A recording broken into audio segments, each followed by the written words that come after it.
क्या नाम सच में इतना शक्तिशाली है? हमारी जन्मों की प्यास ओस चाटने से नहीं बुझेगी। हमें छककर पानी पीना पड़ेगा। इसलिए उठते बैठते चलते फिरते नाम का जप करते रहो। जैसे एक डॉक्टर जब हरी नीली पीली दवाइयाँ देता है तो हम ये नहीं कहते कि हरी क्यों, नीली क्यों, पीली क्यों। हम डॉक्टर पर विश्वास कर लेते हैं और दवा ग्रहण कर लेते हैं। ठीक वैसे ही संत, सद्गुरु और शास्त्रों पर विश्वास करो। नाम के समान कोई साधन नहीं है। आपको जो प्रिय हो, राम, कृष्ण, हरि, शिव, आप उसी नाम का निरंतर जप करें। यदि तुरंत फल न भी मिले तो धैर्य रखें। जैसे किसान बीज बोकर प्रतीक्षा करता है, फिर जब फसल पकती है तब उसका आनंद लेता है, वैसे ही नाम पहले हमारे पापों का नाश करेगा, अनर्थों को दूर करेगा और फिर आनंद उत्पन्न होगा। तो संशय किस बात का? यह मत सोचो कि फल मिलेगा या नहीं। यह मात्र मोह है जो हमें भ्रमित करता है। संत और सद्गुरु का आश्रय इसलिए लिया जाता है कि उनकी वाणी पर विश्वास किया जाए। जैसे यदि आप वृंदावन आए हो और कोई आपको सेवा कुंज, निधिवन, रंगनाथ जी के दर्शन कराने ले जाए, तो क्या हर गली के मोड़ पर संदेह करोगे कि पता नहीं कहाँ ले जा रहे हैं? नहीं, आप मार्गदर्शक पर भरोसा करते हैं। उसी प्रकार जब संत कहते हैं कि नाम जप करो, मंगल हो जाएगा, तो उन पर विश्वास रखो, अन्यथा भटकना पड़ेगा। श्री तुकाराम जी कहते हैं कि गुरुदेव ने मुझे नाम दिया, राम, कृष्ण, हरि, और इसी से सब कुछ प्राप्त हो गया।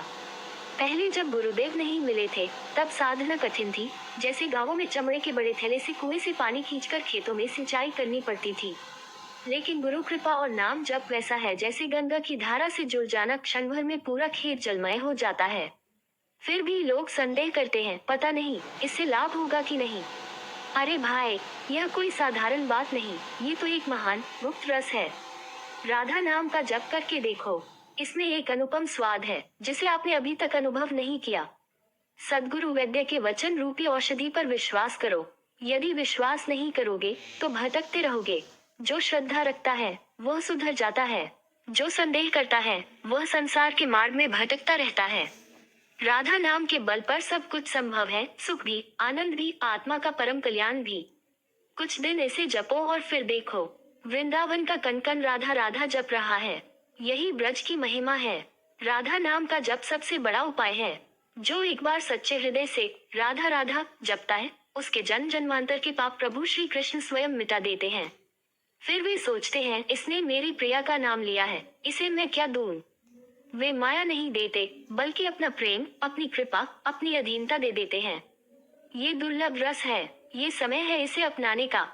आज राधा नाम का प्रचार पूरे देश विदेश में हो रहा है, पर यह वृंदावन का ही विशेष रस है। महापुरुष भी इसकी महिमा को पूर्ण रूप से नहीं जान सकते। जो रस तीनों लोकों में और वेदों में भी दुर्लभ है, वह केवल वृंदावन में उपलब्ध है। इसी कारण यहाँ की रज, यहाँ के संत, यहाँ के ब्रजवासी, ये सब हमारे लिए अनमोल हैं। जो इस रस में डूब जाता है वह सच्चा आनंद प्राप्त करता है। यही श्री राधा नाम की महिमा है। इसे जपो, इसे अपनाओ और देखो कि आपका जीवन कैसे